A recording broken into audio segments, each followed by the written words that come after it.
Mga kapuso, Thursday afternoon, good vibes tayo. Kinagigiliwan ng isang aspin na humihingi ng pagkain sa isang karinderya.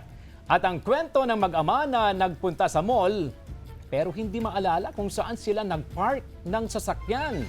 Narito ang reports.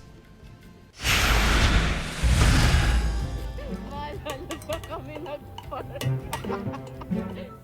Guard, saan kami nagpark? Natatandaan mo ba kami? Ito na lang ang nasambit ng 63 anyos na ama mula sa Laguna nang hindi niya maalala kung saan ipinarada ang kanilang sasakyan. Kasama ni Yus Cooper Ara Pineda ang ama sa isang mall sa Laguna nang mag-park sila hapon noong Martes, January 13. Ilang oras lang naman daw sila sa mall para mag-asikaso ng ilang importanteng dokumento at pagpunta nila sa parking lot ng mall, hindi na nila maalala kung saan sila nakapark. Marahil pagod na raw ang mag-ama sa kaiikot sa mall, kaya nawala sa isip nilang tandaan kung saan sila nag-park. Buti na lang daw at nakasalubong nila yung kuya na nag-aalok ng cleaning products na nag-assist sa kanila at nakakatawa raw dahil natatandaan niya kung saan sila nag-park.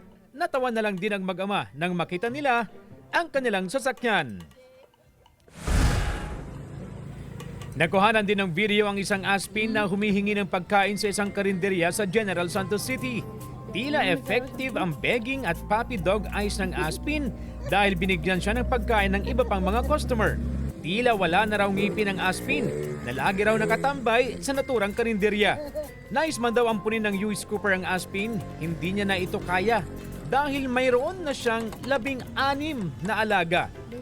Umaasa siyang makahahanap ang aspin ng amo na magpapakain sa kanya araw-araw. CJ Torida, One North Central Luzon.